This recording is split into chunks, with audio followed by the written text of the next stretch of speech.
retomando nosso estudo sobre o livro Levítico.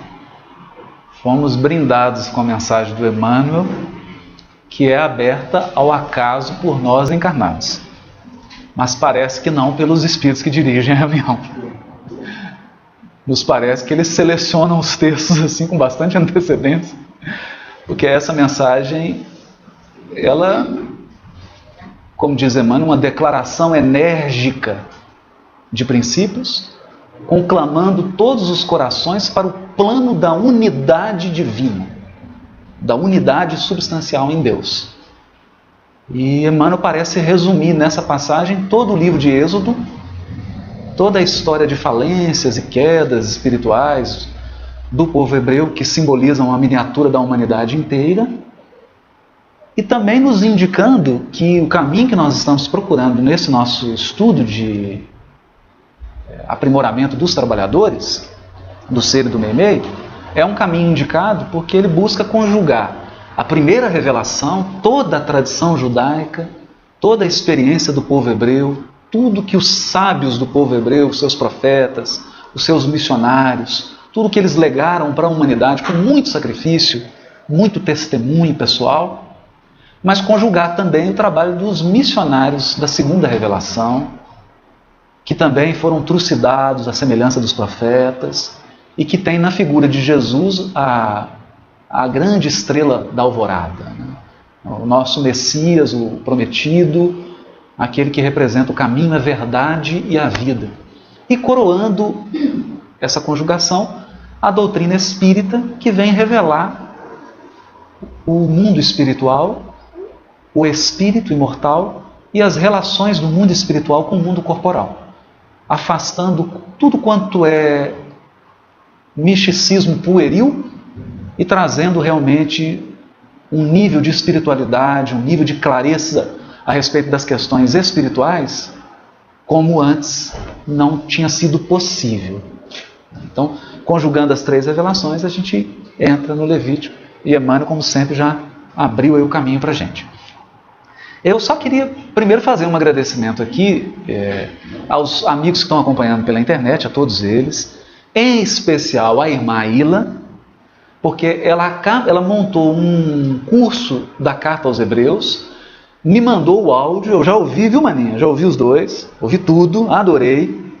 E, de fato, é impossível estudar o livro Levítico, pelo menos com o propósito que a gente está estudando, sem perder de vista a bússola, a orientação que está na Carta aos Hebreus.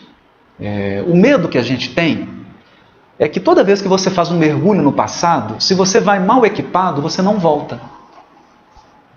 Esse é um risco. A gente volta ao passado e, se não estiver espiritualmente preparado, nós corremos o risco de ficar. De voltar para reencarnações, de voltar para hábitos e perder o vagão da evolução, o trem da evolução espiritual. Então foi muito bom, eu acho que foi inspirado a irmã Aila ter aberto o estudo da Carta aos Hebreus, e eu quero pedir permissão para ela, para a gente divulgar no nosso canal o áudio da Carta aos Hebreus, que ela também está fazendo uma sequência, e já convidá-la para vir aqui também ao nosso grupo, fazer um resumo para a gente da Carta aos Hebreus, e a todo momento nós vamos estar fazendo esse contraponto, essa soma, para dar uma harmonia bem bonita, né? Unindo aí a segunda revelação, a primeira revelação, e trazendo os aspectos da doutrina espírita. E é isso que a gente está fazendo. E hoje eu gostaria de fazer algo assim, mais participativo. Então, quem quiser trazer uma contribuição, fazer uma pergunta, colocar alguma coisa, eu vou tocando aqui, mas vocês me interrompam, não deixa eu... Senão eu começo a falar aqui, eu não paro. Né? E vocês me ajudem aí. Na semana passada, nós tínhamos comentado sobre a questão do santuário. A construção do tabernáculo, o santuário como esse espaço em que a centelha divina habita em cada um de nós. Lemos as questões de Emmanuel, depois nós estamos com essa promessa aí, mas nós vamos cumprir, de colocar no nosso canal esses textos, essas referências, vão ser todas colocadas para que as pessoas da internet, mesmo do grupo, possam ter acesso a isso. E quando nós lemos as questões do Emmanuel, foi trazendo um pouco da contribuição da doutrina espírita para esse tema que nós estamos estudando. Mas hoje eu resolvi conjugar a terceira revelação com a primeira revelação. né? E nós trouxemos aqui para todos alguma coisinha assim para a gente dar sequência no nosso estudo desse comentário do livro Levítico. É um comentário Vaikra, né, da Art Scroll, está na série. Está em inglês, infelizmente. Foi produzido pela Escola de Rabinos de Nova York, a Yeshiva de Nova York, sob a coordenação do rabino Nosson Sherman. Então é um grupo de rabinos que estão comentando os livros da Taná, da Bíblia Hebraica, e tem aqui um comentário de Levítico. E esse livro é daqueles livros que quando chega na nossa mão, ele causa um tremor, né? Assim, a gente fica quase que desnorteado no primeiro momento, depois vai recuperando o fôlego. E eu selecionei aqui um detalhezinho só, para confirmar aquilo que Emmanuel tinha dito, nós trouxemos na reunião passada. E aqui quem vai falar é o rabino Nosson Sherman, da maior escola de rabinos da Terra, que é a Yeshiva de Nova York. Não estou fazendo propaganda para a Yeshiva, mas dizem que é a maior, né? Senão vão achar que eu sou garoto propaganda da escola, mas não é isso não. Dizem que é realmente, e realmente é um grupo de sábios, né? Ele diz assim, ele faz uma referência a um livro da Cabala, chamado Sefer Yetzirah, que fala da árvore da vida. E ele diz que o Sefer Yetzirah, ele propõe o tema que se tornou básico no pensamento da Torá, no pensamento hebraico, de que existem três aspectos em todas as partes da criação. Então, se você pega a criação divina, ela pode ser dividida em três aspectos. Desde o cosmos, ou seja, a partir do cosmos, até o ser humano individual. Porque a ideia de que o ser humano é um microcosmos. O que há no cosmos, há no ser humano. Então, tanto o ser humano quanto o cosmos, a ordem da criação, a criação ordenada, por isso que é cosmos, pode ser dividida em três partes. A primeira parte ele chama de Olam, que em hebraico significa mundo, ou o espaço, o aspecto espacial, as coisas, o lugar, o espaço.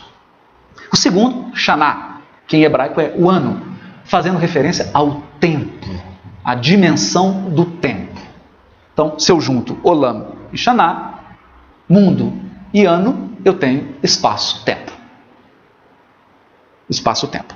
E o terceiro elemento, Nefesh, que é a alma. E ele vai chamar de a essência espiritual. Não é espiritismo. Eu estou lendo o rabino Nosson Sherman. Quero deixar bem claro. Estou lendo. Então ele vai dizer o seguinte, que isso significa que as pessoas devem inserir santidade.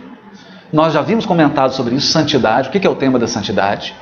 Ele está dizendo que todos são conclamados a inserir, a injetar santidade nessas três esferas. Ou seja, no meio ambiente físico, então no cotidiano, na minha vida do dia a dia, eu não tenho que afastar do dia a dia, do cotidiano. Para o dia a dia eu preciso trazer santidade. Eu preciso para as mudanças de estações ou de ciclos, porque a vida é feita de estações. A infância, a adolescência, a maturidade, a velhice, são 4 estações. As fases da vida, os ciclos da vida, são estações. E isso é a dimensão temporal da experiência humana. E eu preciso trazer santidade para isso. E espiritualidade e inteligência, que é o que nos proporciona tomar decisões. Espiritualidade, que é a dimensão da essência espiritual. O que ele vai dizer? Que todas as oferendas, os sacrifícios, oferenda e sacrifício não são palavras adequadas para traduzir o termo que está em hebraico, que é korban. No livro Levítico, os animais, os cereais, tudo que é oferecido no altar é chamado de korban. Korban vem da raiz karav, que é o verbo aproximar-se. Nós comentamos sobre isso aqui. Havia uma tenda, o tabernáculo, e qual era o objetivo? Que o povo se aproximasse da presença de Deus, se aproximasse de Deus, fazendo o quê? Purificando-se e santificando-se. Lembrando que santo é tudo aquilo que é reservado com exclusividade para o serviço divino. Então o que ele vai dizer? Todos os corbãs, todas essas aproximações ou oferendas combinam os três aspectos. É incrível isso. Aspecto espacial, o aspecto temporal e o aspecto espiritual. Então isso não é novidade. Olha aqui como que a gente está juntando as três revelações que estão dizendo a mesma coisa. Aliás, a única coisa que pode combater a verdade, combater no sentido de travar um duelo com a verdade, é a mentira. Porque quando uma verdade encontra a outra, elas se somam. Não há combate. As verdades que estão na primeira revelação, as verdades que estão na segunda revelação e as verdades que estão na terceira revelação, elas se somam, formando um todo. Se fosse mentira, elas se chocariam. Como elas são verdades, elas se somam, elas se integram no plano da unidade divina. Ouve Israel, o Senhor é nosso Deus, o Senhor é um. É um. Aí, parafraseando Teilhard de Chardin dizia assim, grande teólogo católico, né, padre? Ele dizia assim, tudo que sobe, converge. Se está divergindo, é porque está descendo. Não está subindo. Porque tudo que sobe em direção à divindade, caminha para o plano da unidade substancial. O Senhor é um. Está muito filosófico? Está um pouquinho. Tá, Deco? Não? Está tranquilo? Quem quiser comentar, falar alguma coisinha, fica à vontade. E aí ele faz um comentário extraordinário. Ele diz assim, primeiramente, Adão foi a oferenda. A primeira oferenda foi Adão. No sentido de que ele fez a si mesmo, correspondendo ao seu eu ideal celeste. O Adão terreno, o que ele está dizendo aqui? Ele fala isso antes, uma página antes. Cada ser humano tem a sua própria imagem acima, o seu ideal espiritual, o seu self, o seu eu ideal espiritual, que representa o seu objetivo e o seu potencial. A alma humana é colocada num corpo terreno somente para que ele possa suplantar os desafios da vida material e elevar a si mesmo de acordo com esse seu eu celestial. Isso é um rabino que está dizendo isso. Alguém já leu isso aqui em Kardec ou é impressão minha? É impressão minha, né? Bom. Então ele vai dizer que a primeira oferenda foi Adão.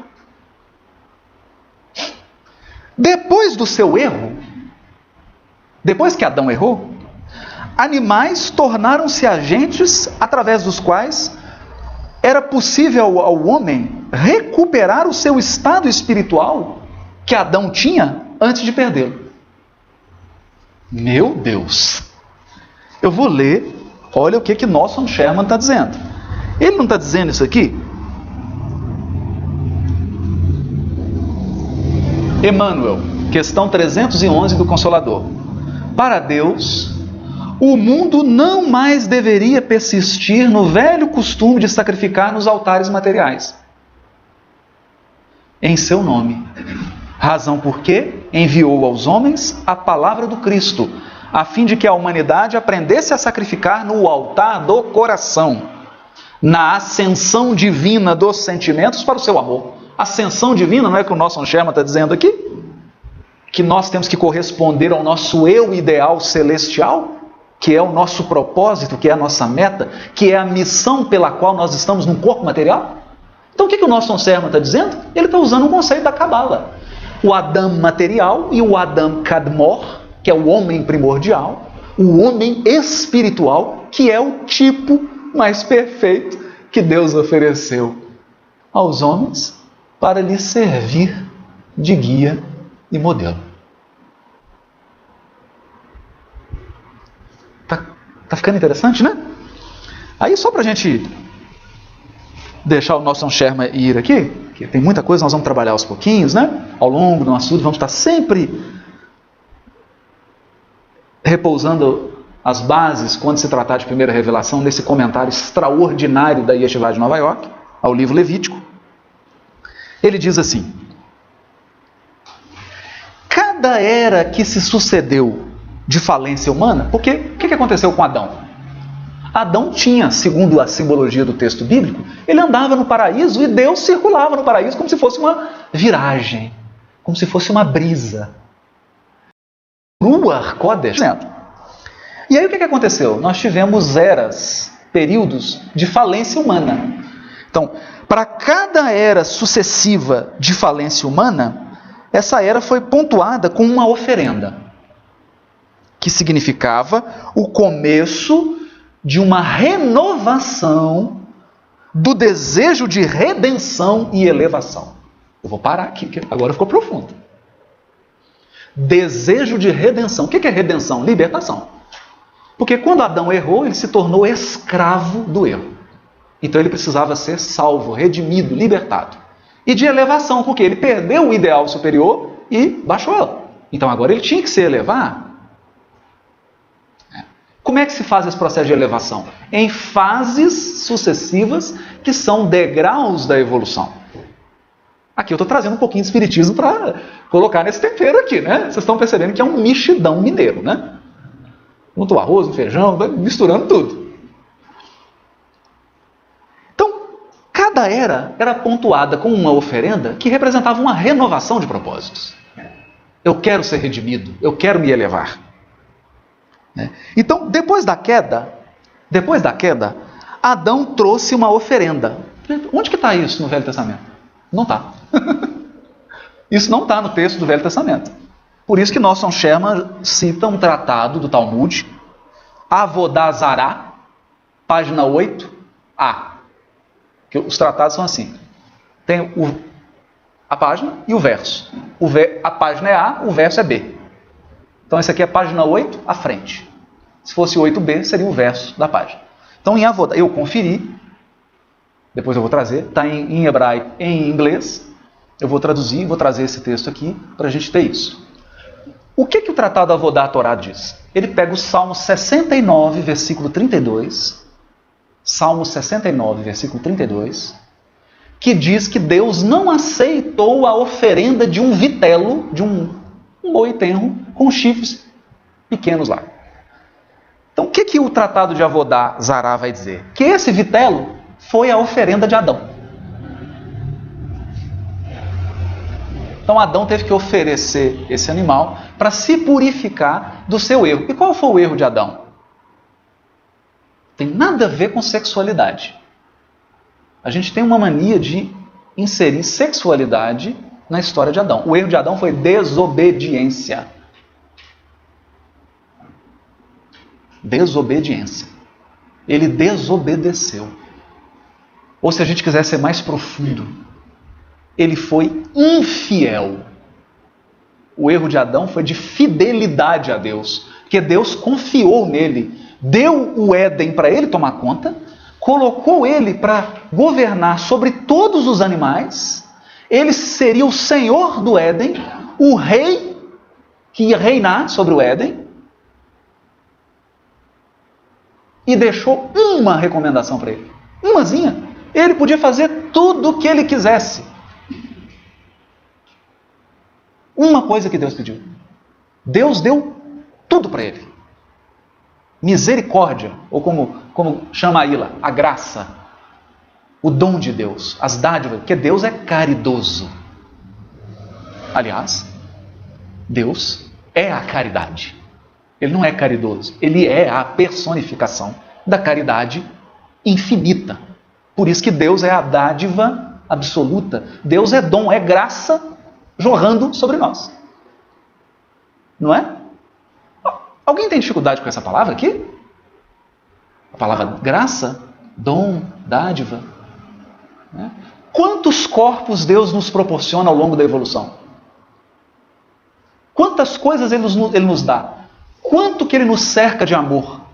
Quantas pessoas Ele coloca no nosso caminho? Quantas coisas Deus faz por nós? Tudo por amor. Amor gratuito. Por isso Jesus ensina, dai de graça o que de graça recebestes. Você recebeu de graça, por que você vai cobrar? Então Deus é o doador. É bonito que tem uma simbologia, eu esqueci agora o texto da tradição judaica, que compara Deus com uma cascata. Pensa lá em Foz do Iguaçu, né? Deus é uma cascata jorrando amor e dádiva sobre a criação. É esse o sentido. E Adão, então, não foi fiel. Deus confiou nele, mas ele não confiou em Deus. Ele traiu a confiança divina. E por causa disso, passou-se a oferecer sacrifícios. Aí o que ele diz? Então esse foi Adão. Depois do dilúvio, que foi um clímax da falência de 10 gerações depois de Adão, até Noé, Noé trouxe uma oferta. Isso está escrito, está lá em Gênesis, capítulo 8, versículo 20. E aqui começa um tema maravilhoso. Adão faliu, 10 gerações de falência veio Noé para redimir. Noé com uma renovação do desejo de redenção e de elevação da humanidade. Aí vem o dilúvio e a arca de Noé. E aí Noé traz uma oferenda. Depois o que nós temos? Entre Noé e Abraão, mais 10 gerações. E Abraão então foi escolhido e ele também trouxe uma oferenda, um corban, está no capítulo 12 de Gênesis, versículo 7. Então, Adão, mais 10 gerações Noé, mais 10 gerações Abraão. Aí ele diz assim, esses três simbolizam os três aspectos. Adão, o mundo, o aspecto espacial. Que ele é o homem primordial, é a terra, é o que cuida do Éden. Noé é o tempo, porque ele simboliza o quê? O dilúvio, os ciclos de construção e destruição da evolução. E Abraão simboliza o quê? O elemento espiritual. Por quê? Porque ele é pai de todas as nações, ele é um pai espiritual do monoteísmo. Abraão é o patriarca do monoteísmo. Todos somos filhos de Abraão. Por quê? Porque todos estamos mergulhados na fé no Deus de Abraão. Agora vamos ver Jesus? Genealogia de Jesus em Mateus, como é que é? 14 gerações, 14 gerações, 14 gerações. Vamos examinar isso? Está em Mateus. Olha que interessante. Mateus 1, versículo 17. Portanto, o total de gerações é de Abraão até Davi. Opa, pegou de Abraão. A partir da queda. Então eu tenho um período de queda, Adão, Noé, Abraão, e agora começa um período de soerguimento espiritual, porque Abraão é espiritual, né? Então, o total de gerações de Abraão até Davi, 14 gerações. De Davi até o exílio na Babilônia, 14 gerações. E do exílio na Babilônia até o Cristo, 14 gerações. O que é 14? 7 mais 7. Então aqui eu tenho 7 mais 7, 7 mais 7, 7 mais 7. Eu tenho 6 vezes 7. O que é 6? É o homem. 6 é o símbolo do homem, que o homem foi criado no sexto dia. Então, essa genealogia de Jesus é a genealogia do homem soerguido, do homem purificado, do homem que entrou em contato com o seu eu celeste, com o seu Adam Kadmor. É o ser que segue o tipo mais perfeito que Deus tem oferecido aos homens para lhes servir de guia e de modelo. Esse Adão Kadmor, para nós, é o Cristo. Como diz Kardec, o modelo de perfeição a que a humanidade pode aspirar na Terra. Até cansei. Tá todo mundo vivo? Depois dessa, né? Tá todo mundo respirando ainda? Podemos avançar? Ninguém quer falar nada? Repete o que falou. Então, de Adão a Noé, 10 gerações. 10. De Noé A Abraão, 10 gerações. Agora, de Abraão até Davi, 14. E de Davi a Jesus? Não. De Davi até o exílio na Babilônia, 14. Do exílio na Babilônia até o Cristo, 14. Falou Jesus, hein? Até o Cristo, 14. Até o Messias. Bonito, né? Porque é que eu estou querendo dizer que é Jesus, né? Lógico, mas não é Jesus no seu aspecto do homem que nasceu em Belém, morou em Nazaré. É o que ele representa para a humanidade. Ele representa o Cristo. O enviado, Jesus é a presença de Deus na terra. Ele é o porta-voz da presidência. Quando o presidente... Não é assim? Chega lá, ó. Porta-voz da presidência. Ele vai falar em nome do presidente. Jesus fala em nome de Deus. Quando ele fala, é Deus que está se manifestando. Porque ele é o porta-voz da presidência. O porta-voz da divindade. Bonito isso, né? Ok. Então nós demos um giro aí, né? Para falar desse percurso das oferendas, do santuário. Tá. Agora, vocês lembram que nós comentamos que a primeira parte do Levítico, capítulo 1 a 17, representava o caminho para Deus, o caminho da purificação? Está fazendo mais sentido agora com o que eu li do Rabino Nosson Sherman? Adão perdeu aquela dignidade espiritual quando ele errou. Perdeu aquele padrão de aproximação de Deus. Então agora ele tinha que se aproximar de Deus. Como é que se aproxima? Através dos rituais de Corban, as oferendas, os sacrifícios. Por quê? Porque esses são elementos de purificação. Todo mundo lembra disso, né? Nós falamos muito disso aqui. Todas as oferendas têm o sentido de purificar quem se aproxima de Deus. Porque não pode se aproximar de Deus se não estiver puro. Depois que se aproxima, eu tenho que permanecer puro e agora eu tenho que santificar. Santidade. Porque sem a santidade, eu não consigo me permanecer junto de Deus. A segunda parte do Levítico está do capítulo 18 ao 27. Que é o caminho com Deus, a caminhada com Deus. Bom, eu vou só ler uma coisinha aqui. O capítulo 19 de Êxodo diz assim, capítulo 19, versículo 16. Ao amanhecer, desde cedo, houve trovões, relâmpagos, e uma espessa nuvem sobre a montanha. Que nuvem é essa? É a nuvem da presença de Deus. Nós falamos isso aqui, que a nuvem simboliza a presença de Deus. Por quê? Olha para uma nuvem, né? Branquinha, não é isso? A pureza. Ela está no céu, ela está no alto, mas ela se aproxima da terra.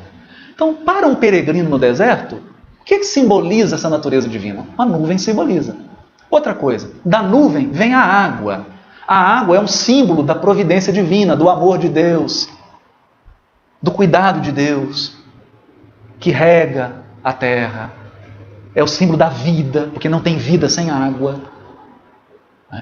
E, de vez em quando, simbolicamente falando, essa nuvem se enche de trovão, de raio, de relâmpago e desce tempestade. Para quê? Para purificar. Então, desceu a nuvem sobre a montanha. Que montanha é essa? O Sinai. É o Sinai. E um clamor muito forte de trombeta, e o povo que estava no acampamento pôs-se a tremer. O povo ficou com medo. Moisés fez o povo sair do acampamento e ir ao encontro de Deus.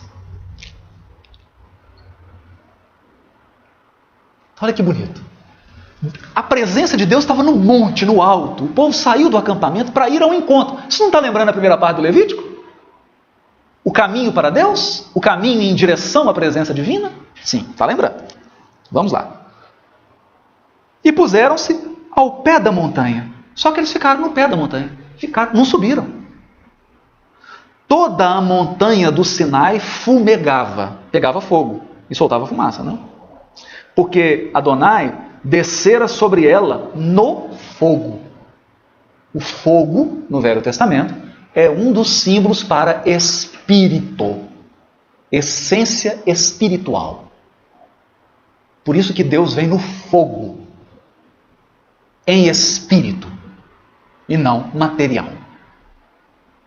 É claro que isso aqui é uma manifestação não é o Deus absoluto e infinito, né? É uma manifestação divina, uma emanação divina, como gostam de chamar os cabalistas, né? Uma emanação divina. Bom, ok. A sua fumaça subiu como a fumaça de uma fornalha. E toda a montanha tremia violentamente. O som da trombeta ia aumentando, pouco a pouco. A trombeta aqui, eu falo trombeta, fica parecendo a trombeta, instrumento musical, né? Mas aqui não, é o chifre do carneiro, o shofar. Trombeta. O shofar. Adonai desceu sobre a montanha do Sinai, no cimo da montanha. Desceu. Porque Deus desceu. Mas no alto da montanha. Adonai chamou a Moisés para o cimo da montanha. E Moisés subiu. Deus desceu, Moisés subiu. Se não tivesse dois movimentos, a espiritualidade superior descendo e o homem subindo, não tem um encontro.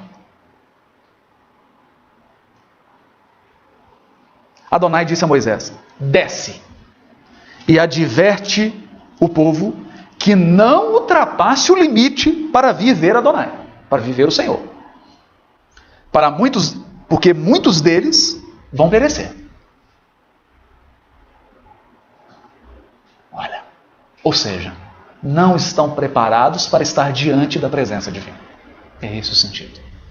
Não estão purificados. Não estão ainda com um grau de santidade que lhes permita. Mesmo os sacerdotes que se aproximarem de Adonai devem se santificar, para que o Senhor não os fira. Olha só.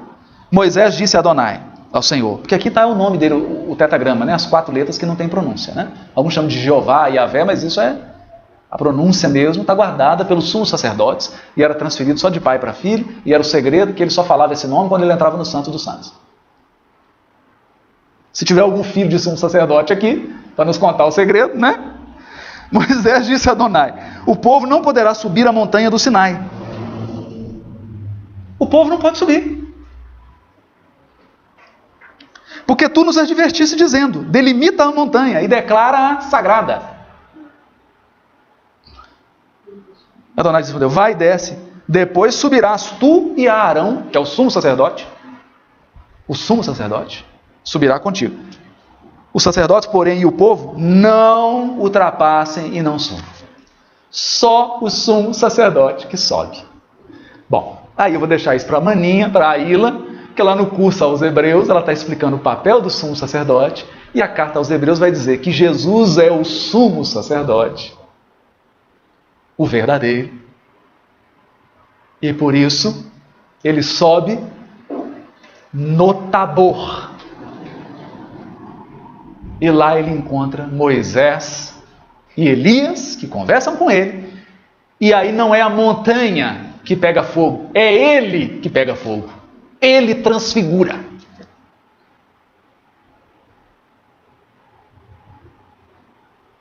Ele vira você pode chamar de, eu não sei, o que vocês vão chamar de fogo, de uma lua. Ele agora é a presença divina.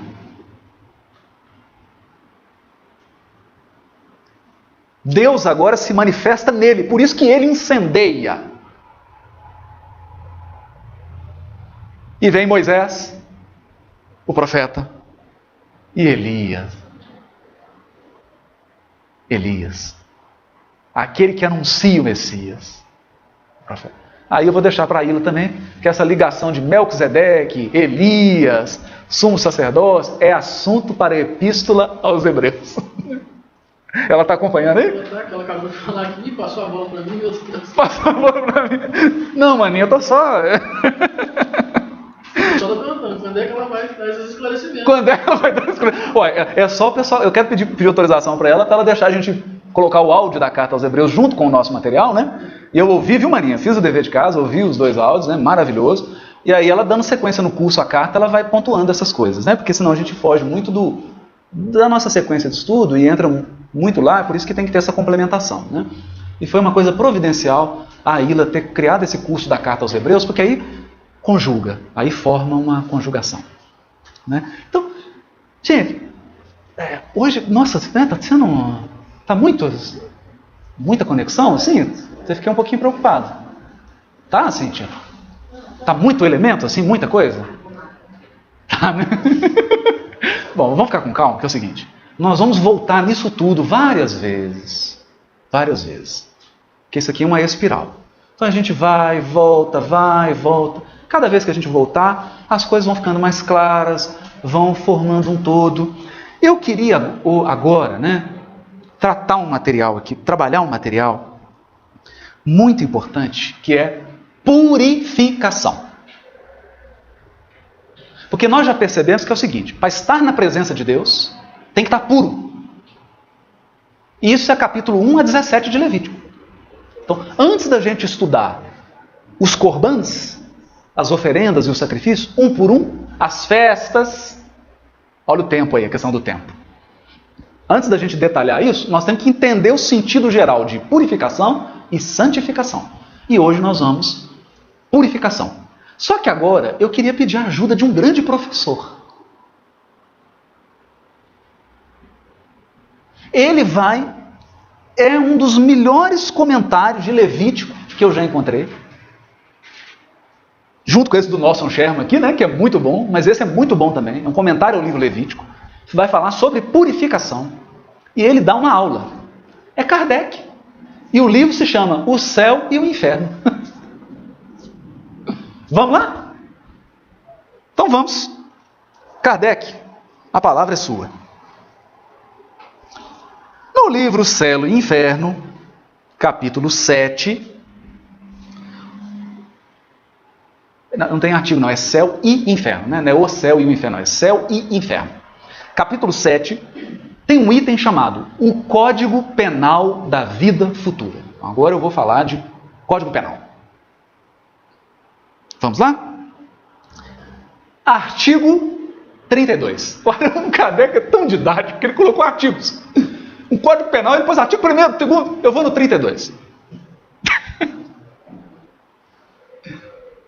Deus disse, não daria prova maior de amor às suas criaturas, criando-as infalíveis e, por conseguinte, isentas dos vícios inerentes à imperfeição? É a pergunta. Será que Deus não daria uma prova maior de amor se Ele nos criasse perfeitos? Perfeito.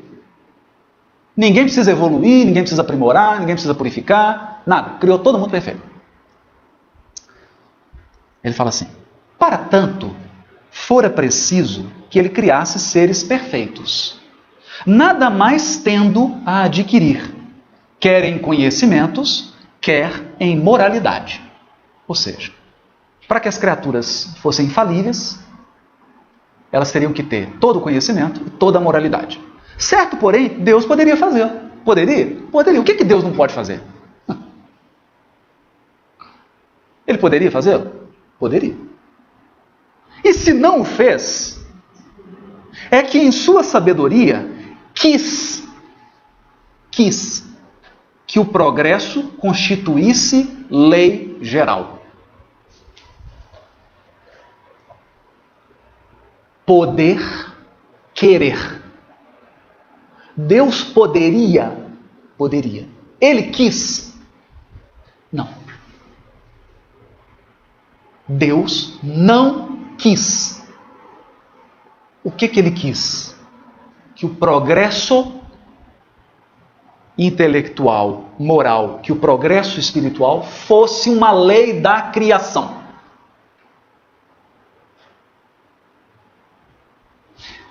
Bom, isso o nosso Sherman vai falar aqui. Ele vai falar do Adam Kadmor, do eu ideal, e que nós somos colocados num corpo material. Por quê? Porque nós temos que aprimorar a criação.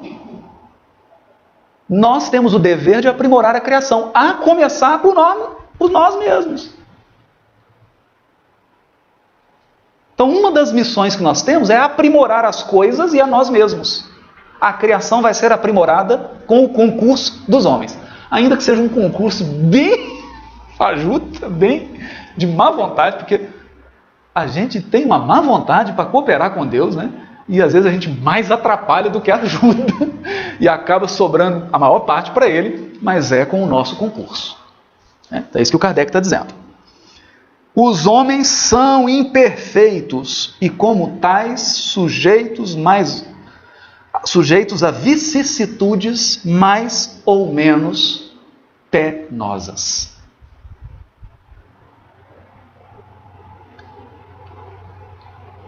E pois que o fato existe, devemos aceitá-lo. Gente, o Kardec está dizendo assim, e é fato, não adianta você brigar. Esse é o fato. É o fato.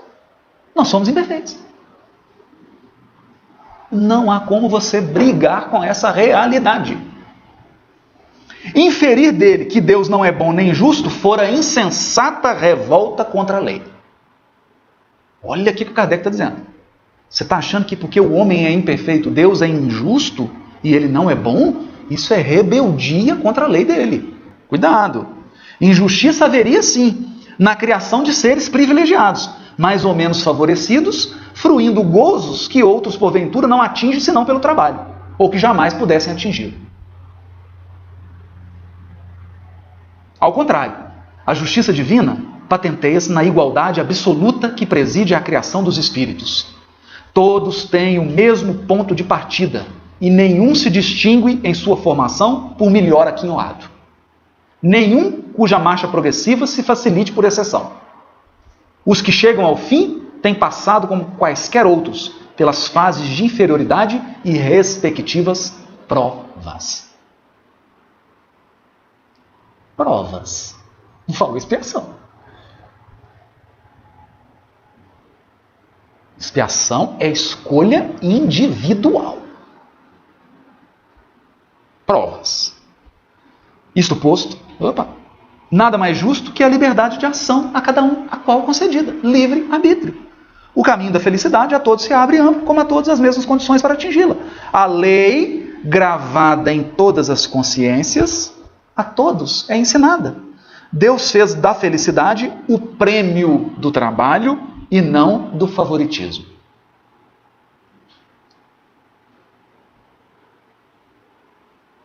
O único lugar em que sucesso vem depois de trabalho é no dicionário. Para que cada qual tivesse seu mérito. Todos somos livres no trabalho do próprio progresso. E o que muito e depressa trabalha, mais cedo recebe a recompensa. O romeiro que se desgarra, agora a Ilha vai gostar, né? Tema da peregrinação na carta aos Hebreus, né? O romeiro, o peregrino que se desgarra, ou que no caminho perde tempo, retarda a marcha e não pode queixar senão de si mesmo. O bem como o mal são voluntários e facultativos. Livre, o homem não é fatalmente impelido nem para um nem para o outro. Então eu peguei o artigo 32 para que a gente tenha uma ideia. Tem uma ideia geral do progresso. Agora vamos falar de pureza? O que nós estamos falando aqui? A primeira parte do Levítico espiritualmente significa pureza. Jesus veio trazer o modelo da pureza, o modelo do homem puro, do homem integrado a Deus através dele, porque é através do Cristo que nós nos integramos a Deus. Não é? É isso. Ele é o nosso tipo, o nosso modelo. Ele nos atrai. Ele é o padrão. Através do Cristo, Deus molda a cada um de nós. Nós somos uma argila mole. Então Deus nos aproxima do Cristo e nós vamos tomando a forma do Cristo. Me veio isso agora na cabeça. Ele é a forma perfeita que Deus fez para nós da terra. A argila que se adaptar a ele. Agora, se a argila for dura, teimosa, resistente, aí é fogo para amolecer ela. Aí vem provação e expiação até a argila ficar molinha, para moldar. É isso. Aí ela explica isso quando ela fala dos primeiros versículos da Epístola aos Hebreus sobre o caráter. A Epístola aos Hebreus diz que Jesus é o caráter de Deus. O que era o caráter, né? Aí ele explica isso muito bem. Era aquela forma. Aquele anel que o rei tinha no dedo e que ele colocava na cera, quando ele tirava, ficava lá a marca de que aquele selo é dele, de que aquele documento é dele.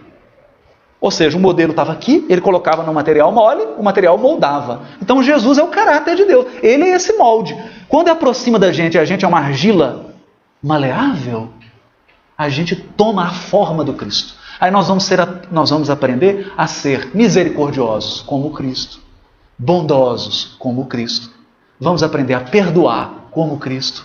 Vamos aprender a ser humildes como Cristo. Nós vamos aprender tudo com Ele. Lembrando que basta ao discípulo ser como o mestre.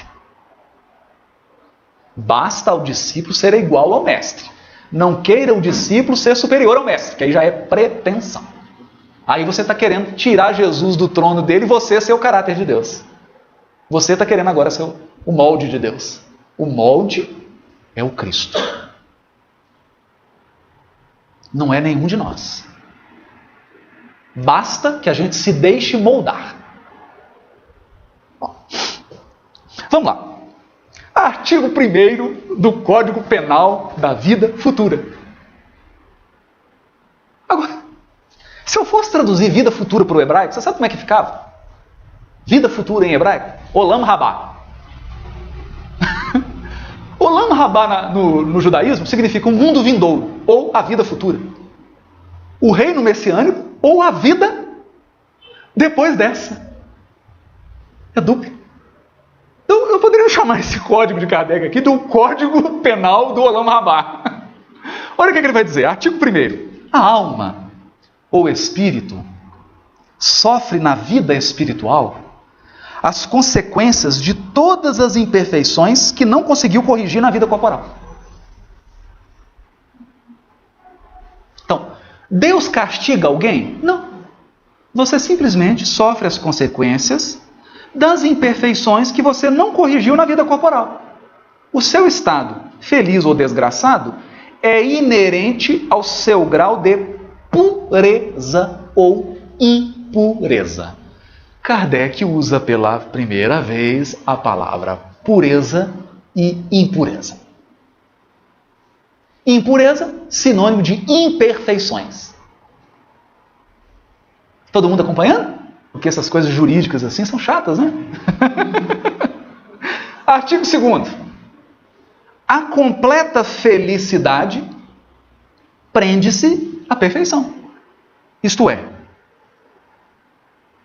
a purificação completa do espírito. Vou repetir o artigo. Qual é a definição de perfeição? É a purificação completa do espírito. Peraí, como é que é aquela questão lá do Livro dos Espíritos mesmo? Que se torna o espírito na sua última encarnação? Espírito puro. Bem-aventurado. Puro. Toda imperfeição é, por sua vez, a causa de sofrimento e de privação de gozo. Vamos com calma. Toda imperfeição gera duas consequências. A primeira, sofrimento. A segunda, te priva de gozar, de fruir a felicidade.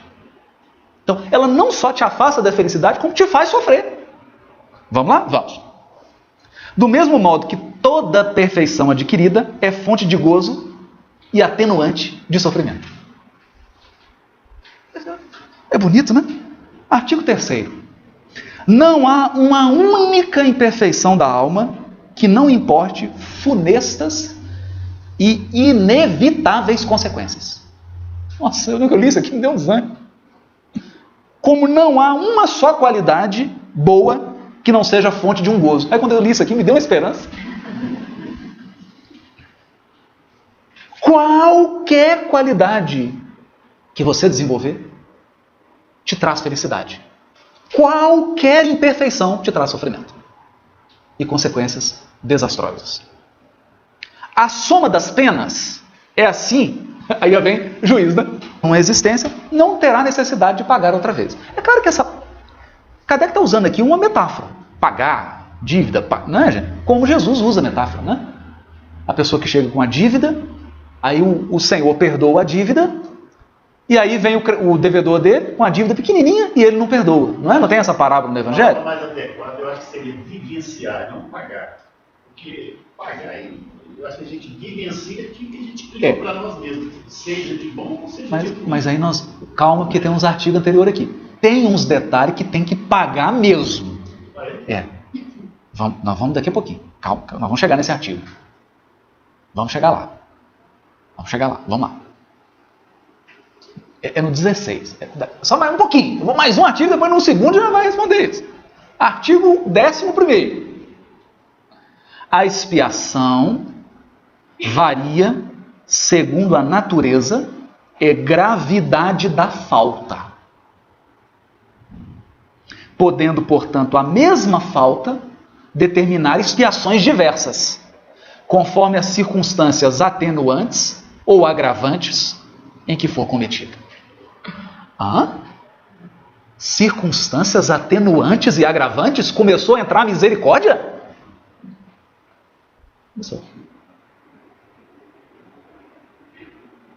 Começou. No artigo 9º, no artigo 3º, ele falou de pena. Pena.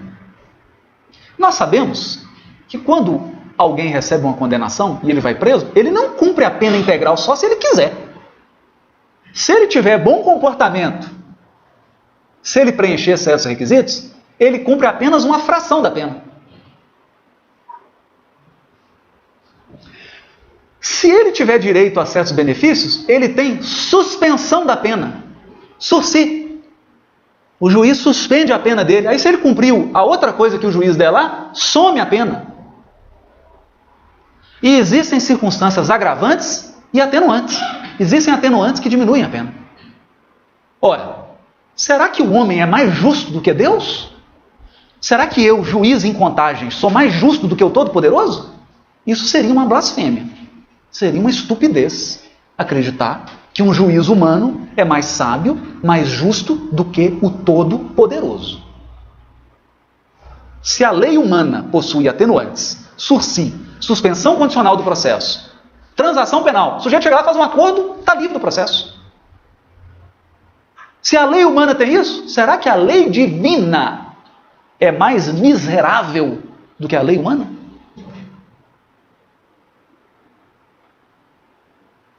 Então, dois espíritos cometeram o mesmo erro. A expiação pode ser diferente. Pode ser completamente diferente. Por quê? Porque aí entra os aspectos do amor.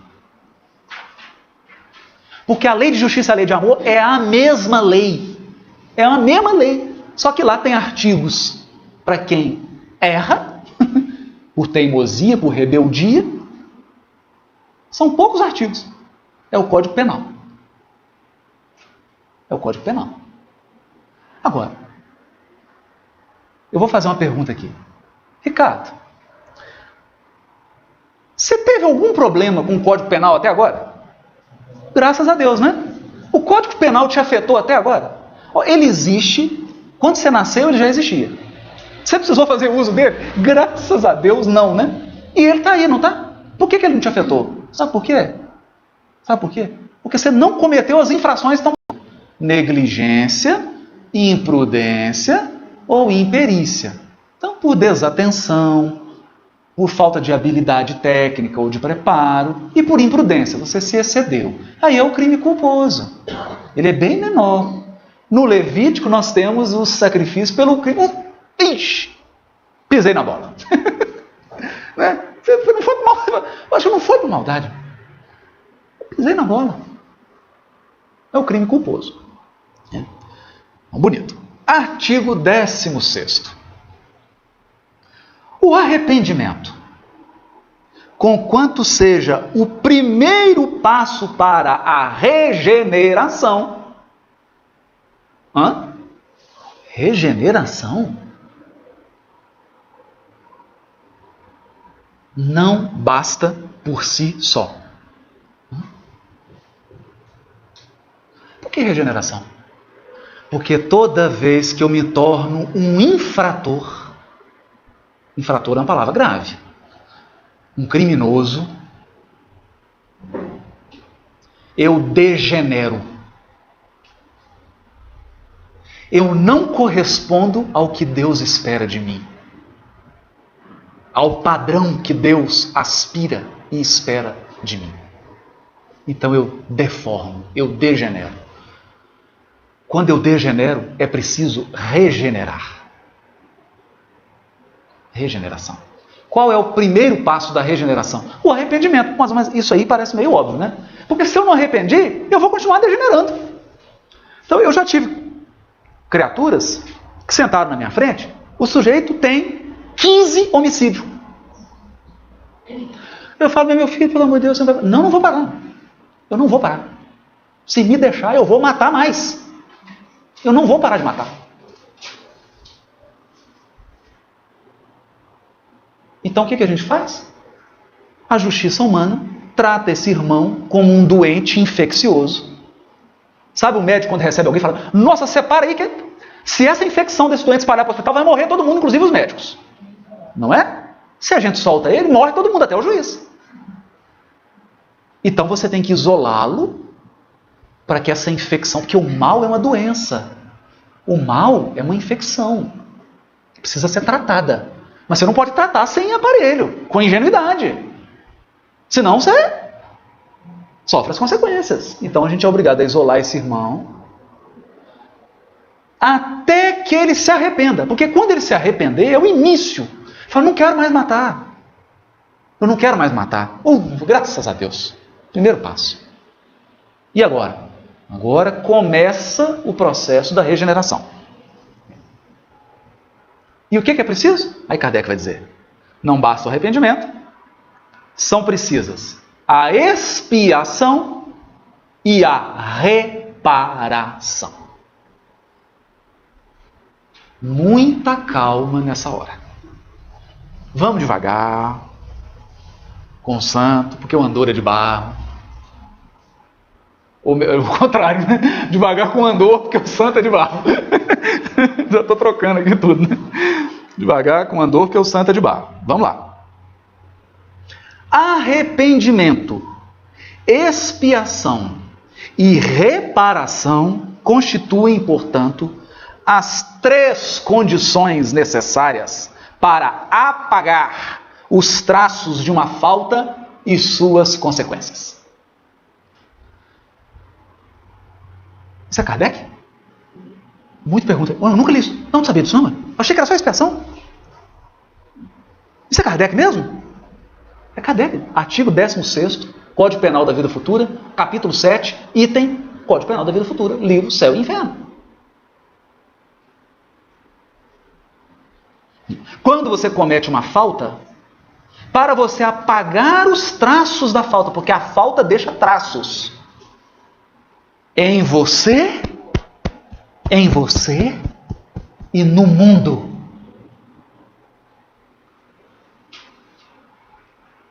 E além dos traços, da mancha, ela deixa consequências. Para apagar os traços em mim, no mundo, da falta e as consequências, são necessárias 3 coisas. 3 de novo? Nossa, 3 de novo? 3. arrependimento, expiação, reparação. Por que arrependimento? Porque é o seguinte: se eu não estiver disposto a não cometer o erro de novo, não adianta nada, não adianta nada. Não vai regenerar. Vai ficar num ciclo vicioso de criminalidade, de falta, de degeneração. Então vamos lá. Haroldo, eu posso dizer que a expiação é o expurgo da falta em mim. Ai, não, ele vai falar aqui agora. Ele vai falar, ele vai definir. Foi ótimo você ter tocado nisso. Porque ele vai cuidadosamente agora, o Kardec vai definir cada um. Quando ele fala arrependimento, talvez seja no sentido de conscientizar-se. Ele vai falar também. Ele vai falar também.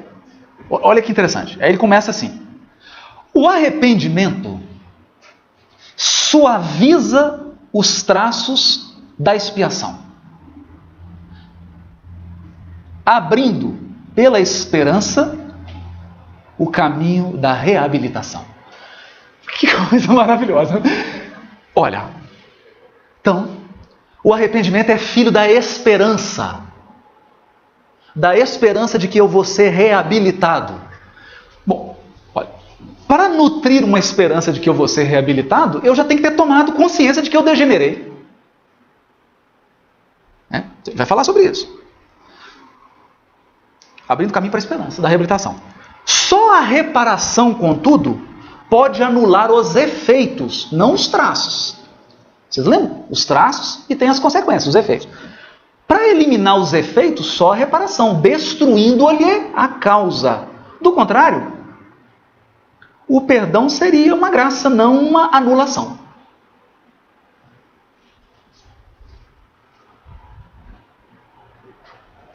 Artigo 17. Ele deu a linha geral. Vamos lá. O arrependimento pode dar-se por toda parte e em qualquer tempo. Se for tarde, porém, o culpado sofre por mais tempo. Até que os últimos vestígios da falta desapareçam, a expiação consiste nos sofrimentos físicos e morais que lhe são consequentes, seja na vida atual, seja na vida espiritual após a morte, ou ainda em nova existência corporal. Vou dar um exemplo singelo. Eu estou perfeito, meu organismo está perfeito. Eu começo excesso de bebida alcoólica. Acabo com o meu fígado.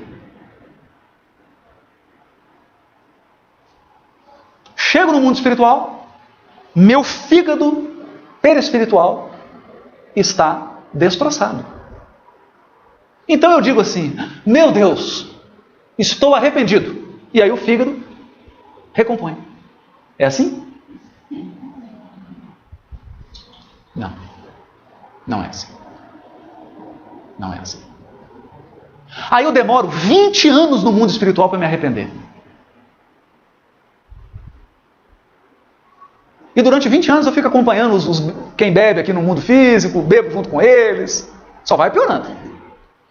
Então, se o arrependimento for tardio, o culpado sofre por mais tempo. Porque enquanto ele não se arrepender, não se inicia o processo de regeneração. Quando ele se arrepende, se inicia o processo. Aí o que ele tem? Ele vai ter que expiar as consequências da sua falta. Ou seja, até o fígado dele ficar perfeito, vai ser um mal-estar no mundo espiritual ou na próxima encarnação em que ele vem com um órgão debilitado. Por quê? Porque os traços do alcoolismo estão no fígado dele. E esses traços precisam ser apagados. É a expiação. Ok. A reparação consiste em fazer o bem àqueles a quem se havia feito mal. Opa! Se eu prejudiquei meu fígado, é um problema de mim para comigo mesmo. Em tese. Porque em virtude do alcoolismo, eu posso ter prejudicado a programação espiritual do meu casamento, a programação espiritual da minha paternidade. Portanto, eu causei um prejuízo à minha esposa e um prejuízo aos meus filhos. E aí, meu amigo, não basta eu sofrer com o fígado na próxima reencarnação, tomar remédio para fígado, não basta eu me arrepender, eu vou ter que reparar o prejuízo que eu causei. Alguém foi prejudicado. Isso está no Levítico. O sujeito chegava no dia de Yom Kippur e ia fazer uma oferta. Oh Deus, eu pequei contra ti, eu errei, me perdoa, está aqui a minha oferenda. Ai Deus, está perdoado, meu filho. Posso ir embora? Filho, você ofendeu alguém? Papai, ofendi. Ofendi sim. Então, se você for lá, pedir perdão e reparar mais um sexto, o Levítico fala, você tem que dar o que você tirou mais um sexto. Tem juros. Depois nós vamos estudar isso.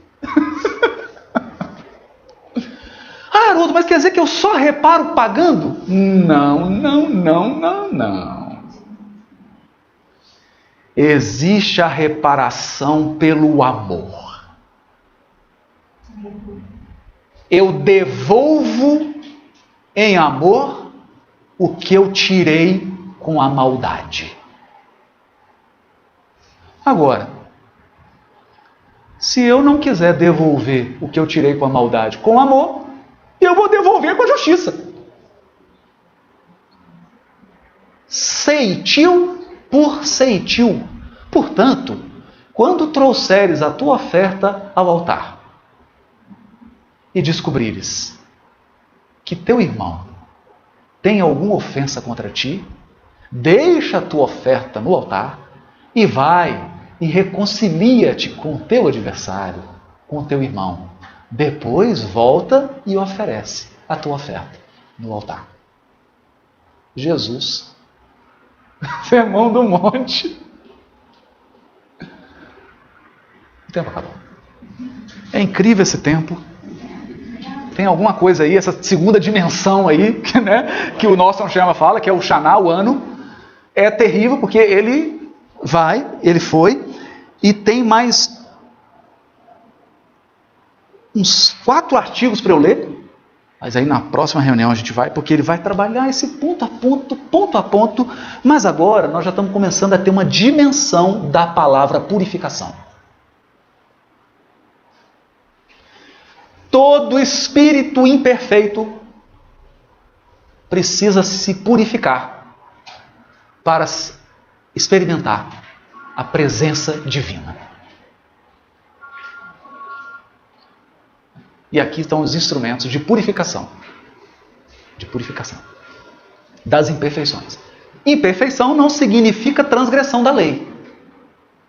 Cada imperfeição gera um sofrimento e uma privação de gozo. Mas se você fere a lei, aí você cai no tríplice arrependimento, expiação e reparação. As 3 coisas.